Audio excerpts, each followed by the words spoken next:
할렐루야. 3월 9일 화요일 새벽 기도를 시작하도록 하겠습니다. 사도신경으로 우리의 신앙을 고백하시겠습니다. 나는 전능하신 아버지 하나님 천지의 창조주를 믿습니다. 나는 그의 유일하신 아들 우리 주 예수 그리스도를 믿습니다. 그는 성령으로 잉태되어 동정녀 마리아에게서 나시고 본디오 빌라도에게 고난을 받아 십자가에 못 박혀 죽으시고 장사된 지 사흘 만에 죽은 자 가운데서 다시 살아나셨으며 하늘에 오르시어 전능하신 아버지 하나님 우편에 앉아 계시다가 거기로부터 살아있는 자와 죽은 자를 심판하러 오십니다. 나는 성령을 믿으며 거룩한 공교회와 성도의 교제와 죄를 용서받는 것과 몸의 부활과 영생을 믿습니다. 아멘. 찬송가 304장 찬양하시겠습니다. 찬송가 304장입니다.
신약성경 마태복음 21장 33절에서 46절까지 말씀입니다.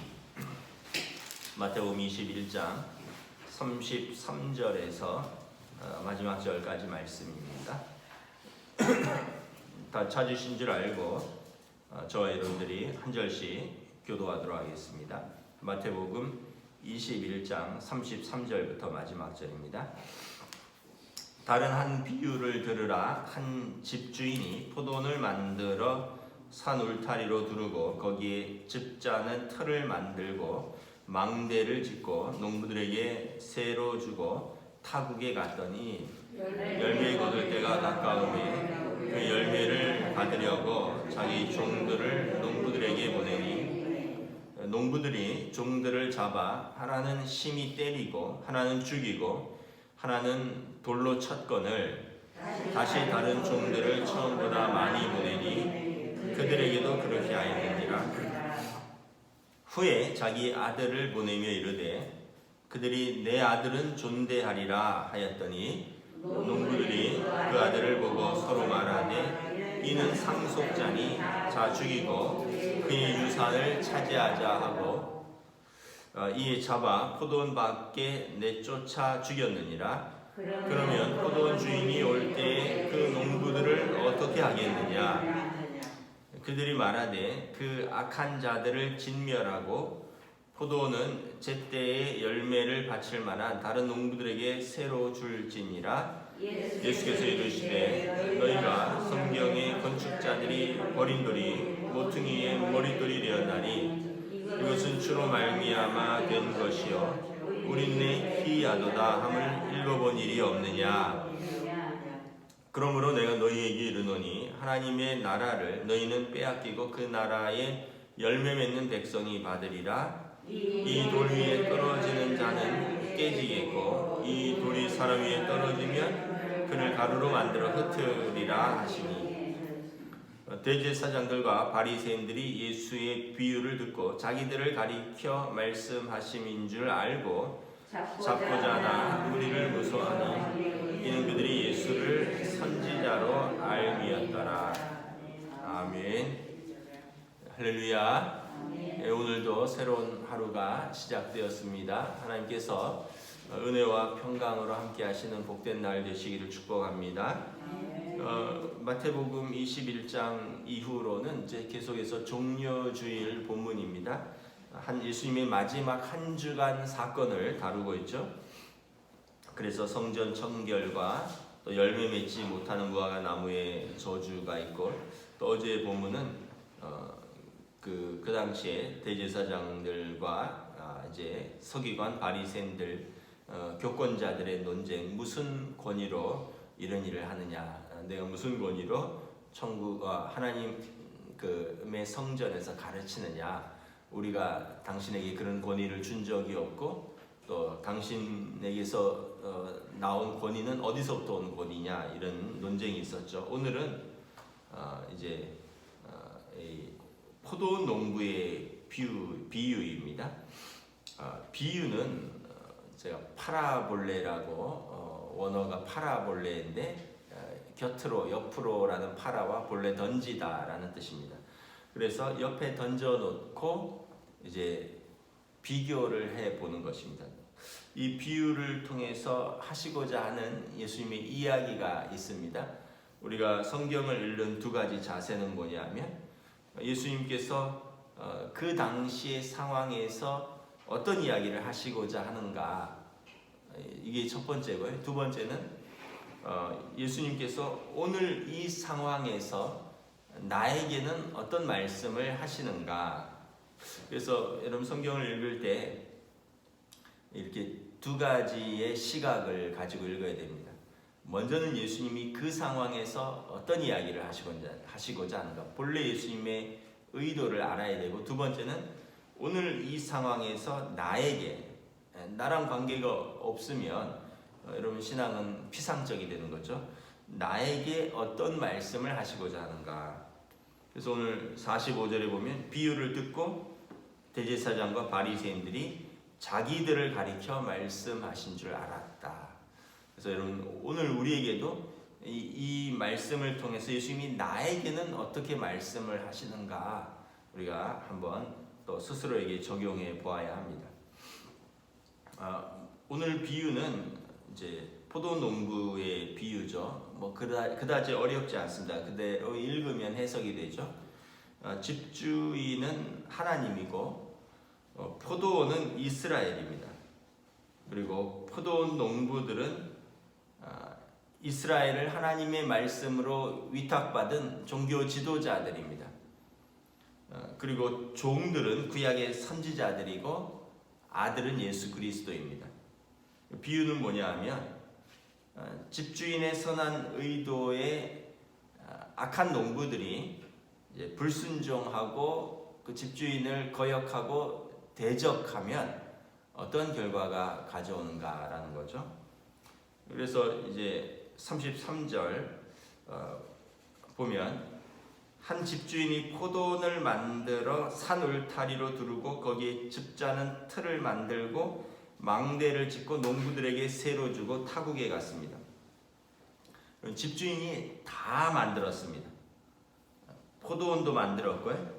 산 울타리도 만들어서 둘렀고 거기에 즙자는 틀도 만들었습니다. 그리고 망대도 지었고요. 농부들에게 그것을 이제 세로 주었습니다. 농부들을 사랑해서 농부들에게 믿고 맡긴 것입니다. 그들은 어떻게 해야 되냐면 그 주인이 믿고 맡긴 것을 성실히 일해서 이제 소작이니까 정한 약속대로 그 열매에 대한 그것을 드리기만 하면 되는 것입니다. 그러면 계속해서 일할 수 있고 계속해서 맡기는 거죠. 포도원 주인은 사실 농부들을 믿고 사랑해서 맡긴 것입니다. 하나님께서 이 땅의 모든 피조물들을 다 지으셨습니다. 창세기 1장에 보면 해와 달과 별과 하늘과 바다와 땅과 물과 모든 각종 새와 고기와 짐승들 사람을 다 지으셨고 이 모든 피조물을 사람들에게 맡기셨습니다. 우리를 믿고 우리를 사랑해서 맡기셨습니다. 그런데 아담과 하와가 이제 그 부르심과 그 믿음, 그 언약을 지키지 못한 것이죠. 하나님께서 먼저 또 우리를 찾으셨습니다. 우리를 불러서 또 우리를 찾으시고 우리를 부르시고 우리를 믿고 우리를 사랑해서 우리에게 모든 것을 주시고 맡겨주신 것입니다. 어느 것 하나 우리 스스로 일군 것이 없습니다. 하나님이 다 주신 것입니다. 여러분 우리 가정, 일터, 내 건강, 내 재능, 또 우리 믿음, 우리가 생각할 때 내가 얼마나 열심히 살았는데 내가 이렇게 일구었다. 네, 여러분 그것은 오해입니다. 하나님께서 우리에게 다 주신 것입니다. 우리가 일구었다? 여러분 건강 하나 우리가 지키지 못하는 거죠.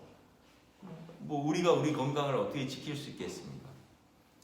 여러분 우리가 어떻게 보면 우리는 다 하나님의 뜻대로 우리에게 맡긴 것을 성실하게 또 책임 있게 감당하는 그런 사랑에 응답하는 청지기의 사명을 맡은 사람들입니다. 포도원 주인은 농부들을 신뢰했고 선한 기대가 있었습니다. 농부들에게 이 자신의 모든 소유를 맡기고 타국으로 갔습니다. 농부들은 아까 말씀드린 대로 당시에 종교적 지도자들이라고 했습니다. 대제사장들, 바리새인들, 서기관들, 사두개인들. 그들은 어떻게 보면 예배를 맡고 성전을 또 지키고 보존하고 말씀을 가르치고 이스라엘의 선생된 자들입니다. 하나님께서 그들이 선한 청지기임을 믿고 기대하고 그들이 선한 청지기 역할을 통해서 포도나무 이스라엘을 잘 가꾸고 열매 맺기를 바라시고 이스라엘을 그들에게 맡기셨습니다. 그리고 열매를 기대하고 열매를 거둘 때 이제 그 열매를 받으려고 이제 사람들을 보냅니다. 여러분 하나님께서 우리에게 기대하시는 열매는 뭘까요? 믿음의 의의 열매입니다. 하나님의 성품을 따라서 또 하나님의 뜻을 따라서 믿음으로 행하는, 믿음으로 사는 그 열매들입니다. 그래서 오늘 말씀에 보면 열매를 맺지 못하는 자는 그 나라를 얻지 못하리라. 43절에 그러므로 내가 너희에게 이르노니 하나님의 나라를 너희는 빼앗기고 그 나라의 열매 맺는 백성이 받으리라. 믿음의 열매를 맺어야 됩니다. 믿음과 소망과 사랑의 열매를 맺어야 되는 것이죠. 우리가 이제 믿음과 행위를 결부시키는 것은 이것은 이제 옳지는 않은데, 왜냐하면 그러면 이제 공로주의로 가니까. 그러나 야고보 사도는 뭐라 그러셨습니까? 너희의 믿음을 보이라라고 말했습니다. 믿음에 합당한 열매가 없으면 이는 죽은 믿음이라.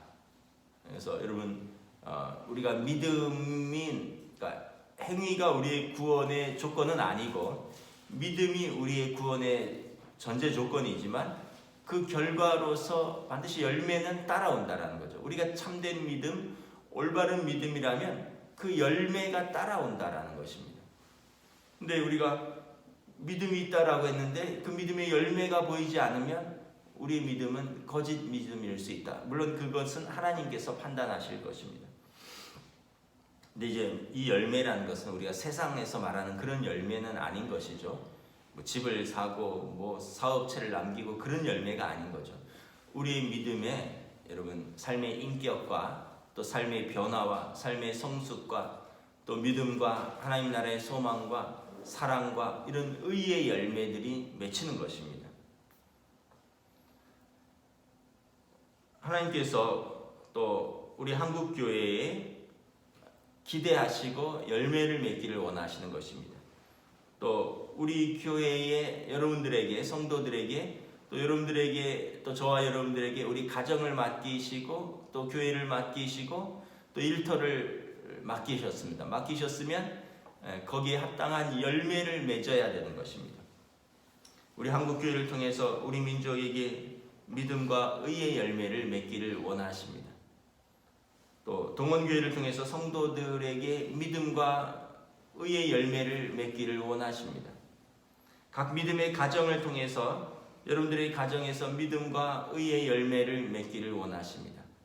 우리 한국교회의 성도들이 그 각자의 자리에, 삶의 자리에서 우리가 선한 하나님의 백성으로 살아가면서 그 자리에서 작은 꽃을 피우고 또 열매를 맺기를 원하십니다. 하나님께서 그래서 우리에게 청지기로 맡겨주시고 또 우리에게 선한 기대가 있으십니다. 근데 그 결과는 어땠습니까? 34절 5절에 보면 이제 타국에서 주인이 농부들에게 그 합당한 열매를 받으려고 종들을 보냅니다. 35절에 보면 종들을 처음에 몇 명 보냈는데 어떤 사람은 때리고 어떤 사람은 죽이고 어떤 사람은 돌로 쳤습니다. 그러니까 이 주인을 모독한 것이고요.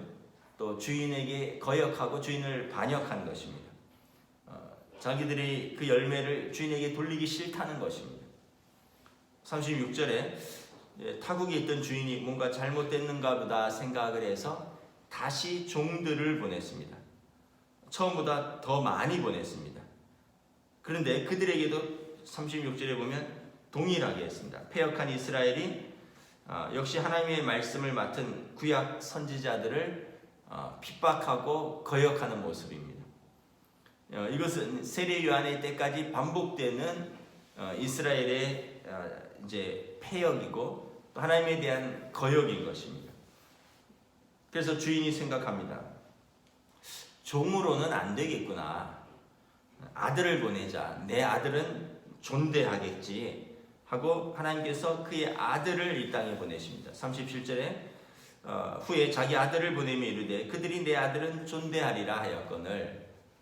그래서 이제 선지자들이 반복해서 말라기까지 그다음에 세례 요한 때까지 계속해서 선지자가 왔는데 그들이 선지자의 말씀을 듣지 않고 선지자들을 돌로 쳤습니다. 그래서 예수 그리스도를 보내셨습니다. 아들을 보냈는데 38절, 39절 우리 함께 읽도록 하겠습니다. 시작. 농부들이 그 아들을 보고 서로 말하되 이는 상속자니 자 죽이고 그의 유산을 차지하자 하고 이에 잡아 포도원 밖에 내쫓아 죽였느니라. 농부들의 생각은 완전히 하나님의 기대와 저버렸습니다. 하나님의 기대는 저들이 내 아들은 존대하고 내 아들의 말씀은 들을 텐데 라고 보냈는데, 농부들의 생각은 아들을 죽이면 이 포도원은 이제 완전히 우리 것이 되지 않겠느냐 라고 생각하고 아들을 죽였다는 것이죠. 그러면 포도원 주인이 올 때 그 농부들을 어떻게 하겠느냐? 어떻게 하겠습니까? 그들을 행한 대로 심판할 것입니다. 아들을 포도원 밖에 내쫓아 죽였느니라 라는 것은 예수님이 오셨을 때 예수님을 예루살렘 밖에 내쫓아서 죽인 그 골고다의 십자가 사건을 말씀을 하는 것입니다. 우리는 주인의 인내를 볼 수 있죠. 주인은 3번까지 기회를 주었습니다. 종을 보내고 또 종을 보내고 아들을 보내었습니다. 우리가 3세번이라는 말들을 쓰죠. 3세번이라는 것은 뭐냐? 무슨 뜻입니까? 참고 인내한다는 거죠. 기회를 주고 또 기회를 주는 것입니다. 하나님께서는 우리가 회개하고 돌아오기를 기다리시는 것입니다. 우리에게 날마다 기회를 주는 것입니다.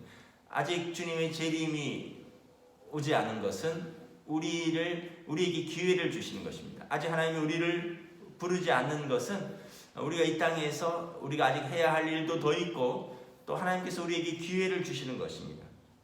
선택은 우리가 하는 것입니다.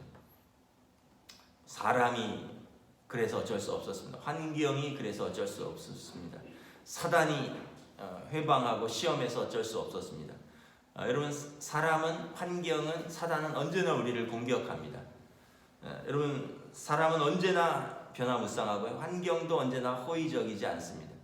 사단은 언제나 성도들을 넘어뜨리려고 합니다. 어쨌든 선택은 내가 하는 것입니다.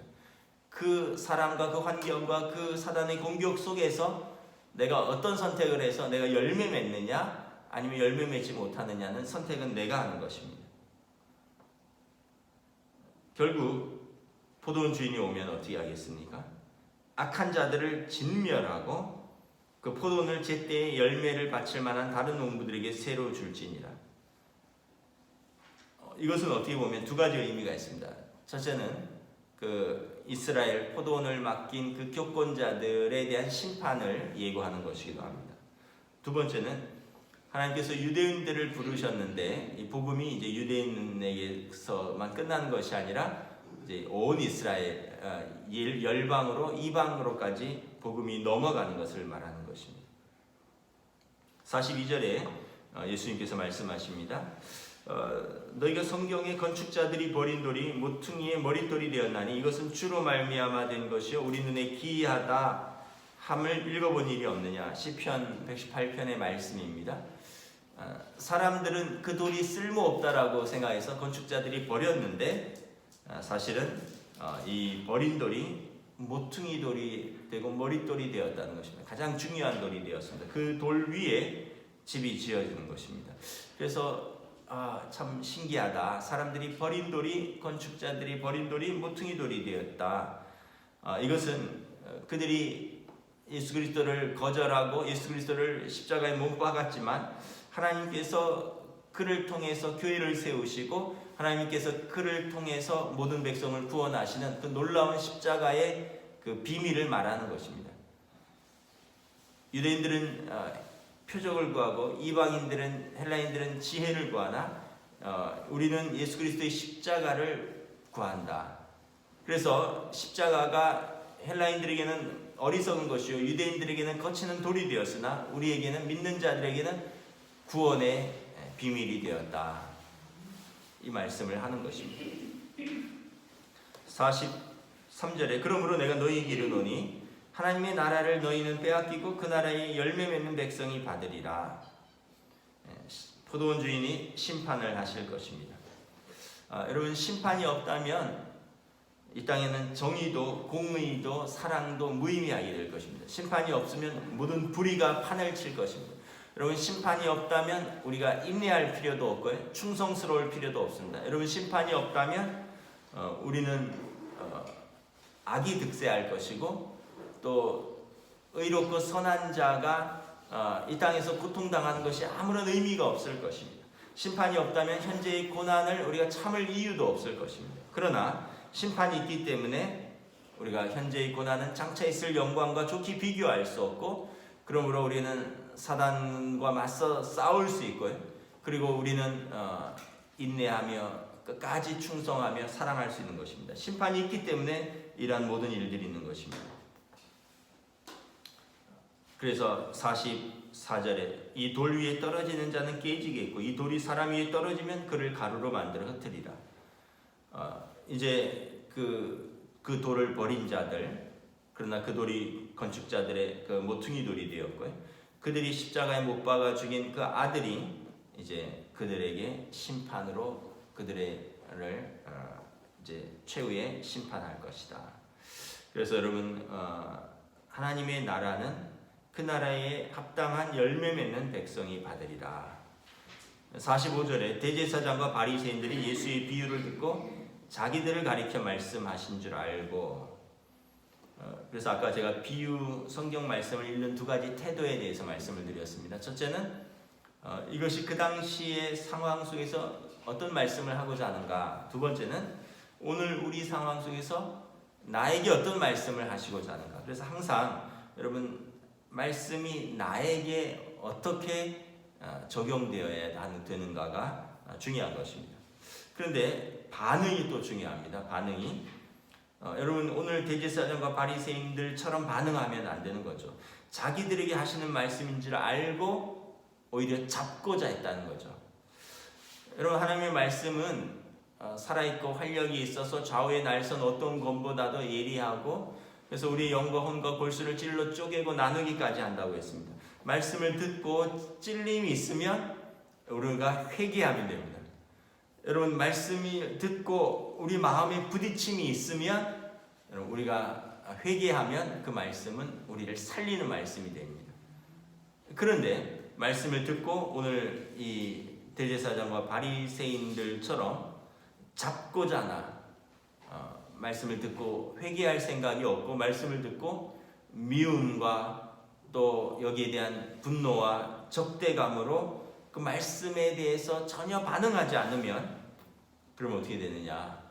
결국은 끝까지 주어진 기회를 놓치고 마는 것입니다. 하나님께서 바리새인들과 서기관들과 대제사장들, 이 교권자들에게 계속해서 기회를 주는 것이죠. 말씀을 통해서 또 비유를 통해서 계속 너희들의 그 어떤 패역과 또 하나님의 아들을 거역함에 대해서 계속해서 기회를 주는데 그들은 그것을 알았습니다. 그러나 그 말씀을 듣고 자기들에게 하시는 말씀인 줄도 알았지만 바꿀 생각이 없었습니다.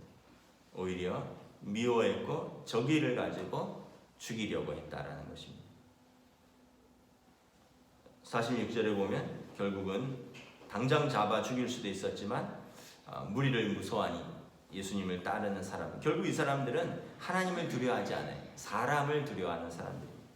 사람이 나를 어떻게 평가할까? 사람들이 나에게 어떻게 할까? 사람들이 나에게 존경과 칭찬과 이런 것을 붙들고 사는 사람들이었지, 결국 하나님을 두려워하는 사람이 아니었습니다. 하나님을 두려워했다면 말씀을 듣고 찔림이 올 때 바꿨겠죠. 그러나 하나님을 두려워하면 전혀 두려워하지 않고 사람만 신경 쓰는 사람들이었다. 말씀을 마치도록 하겠습니다. 저와 여러분들도 오늘 하루를 살아가면서 하나님께서 우리에게 모든 것을 주셨습니다. 우리를 사랑하고 우리를 믿고 우리에게 모든 걸 맡겨주셨습니다. 그리고 그 농부들에게 기대한 것처럼 합당한 의의 열매를 맺기를 바라십니다. 그러므로 우리가 오늘 하루도 나를 믿고 나에게 맡겨주신 우리의 가정과 일터와 교회와 이 땅에서 우리가 어떻게 포도원 주인이 농부에게 맡긴 이 청지기적 사명을 합당하게 또 선하게 충성스럽게 감당할까 생각하면서 또 사시고 또 열매를 조금씩 맺어가는 저와 여러분 되시기를 주님의 이름으로 축복합니다. 아멘. 기도하겠습니다. 하나님 은혜를 감사합니다. 예수님께서 이제 마지막으로 그들에게 포도원 농부의 비유를 통해서 하나님께서 종들을 보내셨지만 선지자들을 거역하고 또 잡아 죽이고 모욕한 그들에게 마지막에 아들을 보내셔서 그들에게 하나님의 뜻을 전달하시기를 원하시고 하나님의 또 사랑과 언약을 확인하기를 원하시지만 그 악한 자들은, 악한 농부들은 아들을 죽이고 십자가에 못 박았습니다. 오늘 이 말씀을 통하여 참으로 예수님은 하나님의 뜻대로 죽지만 그러나 그들은 또 자기들의 뜻대로 하나님을 거역하고 예수님 십자가에 못 박은 그들에게는 심판이 있다라는 것을 분명하게 예언하고 경고하시는 것을 바라봅니다. 그러므로 회개하는 자는, 돌이키는 자는 회복되고 살 길이 열리지만 그러나 끝까지 거역하고 끝까지 돌이키지 않는 자는 그 돌 위에 떨어져 그들은 심판을 면하지 못하리라는 하나님의 준엄한 경고와 심판에 대한 말씀을 오늘 우리도 또 들을 수 있기를 원합니다. 우리의 삶에서 우리의 가정과 일터와 또 우리의 삶의 자리, 그리고 우리를 교회를 통해서 우리가 이 땅에서 또 선하게 또 신실하게 감당해야 할 청지기의 사명이 있는 줄 믿습니다.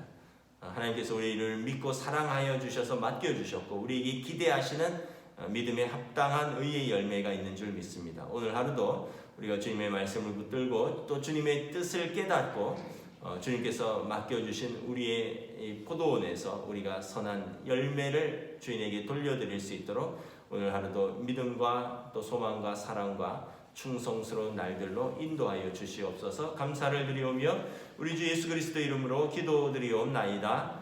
아멘. 하늘에 계신 우리 아버지, 아버지의 이름을 거룩하게 하시며 아버지의 나라가 오게 하시며 아버지의 뜻이 하늘에서와 같이 땅에서도 이루어지게 하소서. 오늘 우리에게 일용할 양식을 주시고 우리가 우리에게 잘못한 사람을 용서하여 준 것 같이 우리 죄를 용서하여 주시고 우리를 시험에 빠지지 않게 하시고 악에서 구하소서. 나라와 권능과 영광이 영원히 아버지의 것입니다. 아멘.